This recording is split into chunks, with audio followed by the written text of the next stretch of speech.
pantomime season hasn't come early. It's here year-round. Not in the theatres, but everywhere else. The USA now has much of the appearance of, if not a panto, then a desperate soap opera, one of those daytime efforts. Mostly ridiculous characters and a script cobbled together from jokes from unseasonal Christmas crackers. Politicians who lecture their citizens and the wider world about democracy night and day have, metaphorically at least, bumped off their own president, dropping him, apparently against his will, or what remains of his will in that demonstrably ruined brain, as their candidate for the upcoming election. The US Democratic Party has thereby done away with democracy, surely negating the legitimacy of its own existence. In a time when democracy is said to be threatened as never before, when democracy is said to be the be-all and end-all of civilization, the Democratic Party high-ups simply did away with the man they had insisted was their democratically chosen candidate, being their own President Joe Biden, suddenly identified as not fit for purpose. After years of stumbling and mumbling as dementia rose around him like floodwater, and replacing him with a woman no one wants in power or ever wanted. Biden doesn't seem to have been removed because he has dementia. Rather, it had to be done only because too many ordinary people had finally found his dementia impossible to overlook any longer, impossible to deny. That move followed the attempted shooting of President Donald Trump, of course. For the most powerful nation on earth, to lose one contender for the top job might be bad luck, but to come within a hair's breadth of losing both in the same week looks downright careless. It also appeared brazen, the self-appointed elite showing who's boss. Without so much as a by your leave, you might say, Biden's name has been erased from the ticket and laughing-gas Kamala Harris's name has been scribbled in its place. And on a dime, the same politicians and mainstream media talking heads who only weeks ago were assuring audiences Biden was as sharp as a tack are now all in for Kamala, voted for by no one. Commentators more seasoned than me have pointed out that if those events had unfolded in a country so-called Democrats didn't like, Russia maybe, they'd be shouting from the rooftops about a coup, which is effectively what it was. Whatever else, it all looks ludicrous, or perhaps downright sinister. The deep state, the Leviathan, whatever you want to call the entity running things, has had no option but to come to the surface where all can see it. It had to surface, in desperation perhaps, to carry out blatant acts of tyranny before sinking into the depths once more. That descent into the darkness, out of sight, might best be obscured, covered up by something eye-catchingly catastrophic. A world war, maybe. On the other side of the aisle, Donald Trump has announced as his running mate J.D. Vance, a senator from Ohio, a former Marine, a successful author and businessman, a lawyer, praised by union leaders for standing up for the workers. Vance also has ties to Peter Thiel, entrepreneur, billionaire and all-round Svengali by all accounts, the man behind PayPal and, more recently, Palantir, a private company backed by the CIA that harvests data about citizens, spying on them to an extent George Orwell's Big Brother could scarcely have dreamt of. Vance and Trump have called for an end of the war in Ukraine, sure enough, but there's plenty more war where that came from, out with the old, in with the new. Israel's Prime Minister Benjamin Netanyahu received several ovations in the Capitol building in Washington this week in front of a joint session of Congress. Politicians, most of whom have undeniable ties to AIPAC, being the Israeli lobby. Netanyahu told Republicans and Democrats alike that the war in Gaza was America's war, as well as Israel's. He said that Iran is America's most radical and murderous enemy. He told protesters, many holding placards declaring him a wanted war criminal in reference to an arrest warrant sought by the International Criminal Court, that they were Iran's useful idiots.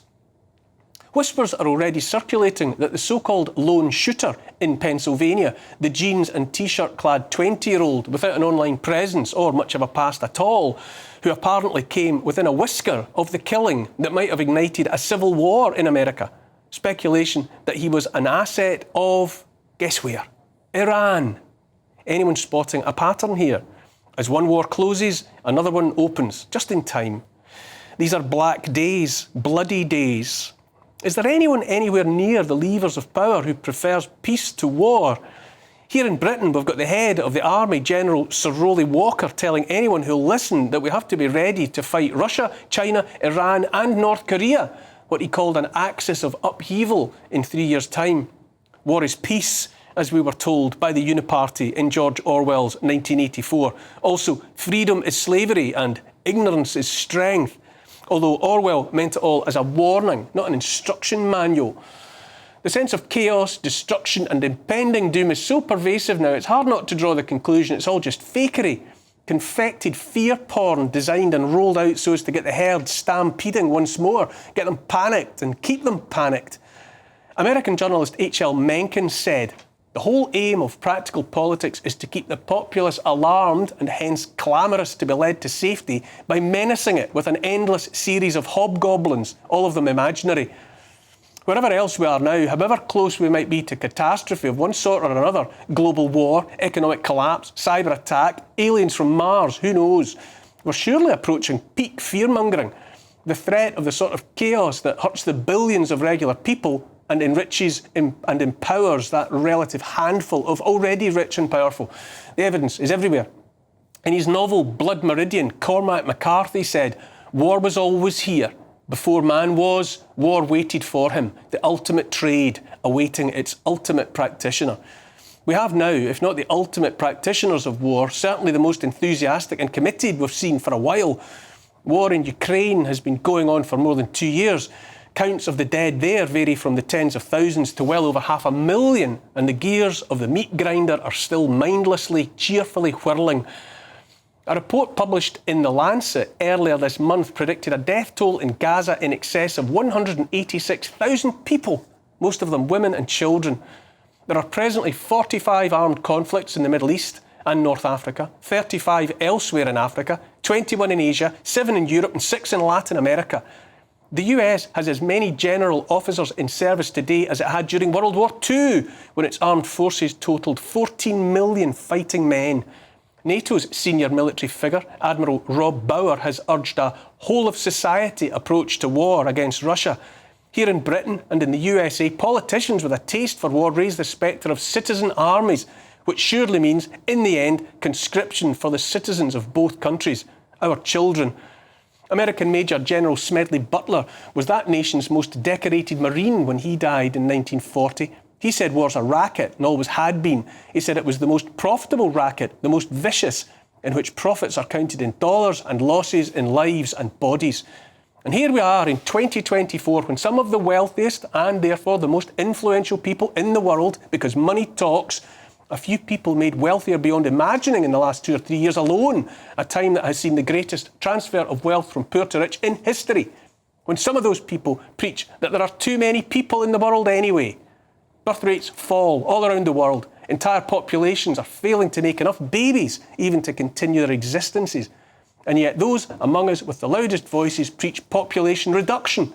The eugenicists, the Malthusians, those behind Agenda 2030, transhumanism and the like, are never far away and always anti-human to the marrow of their bones. War will cut the numbers efficiently in a single, hot, bright moment if the war hawks get their way and the nuclear missiles fly. The internet's awash with a meme bearing a quote attributed to Albert Einstein.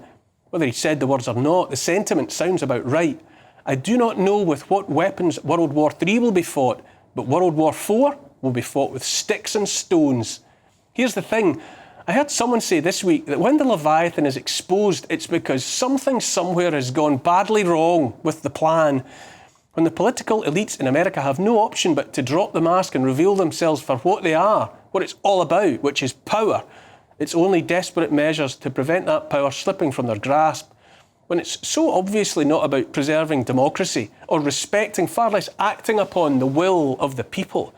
When their intentions are so barefacedly corrupt, when their ambition is so plain to see, when all roads lead to money and war, we must ask, again, what are we supposed to be contemplating sending our children off to war to fight for?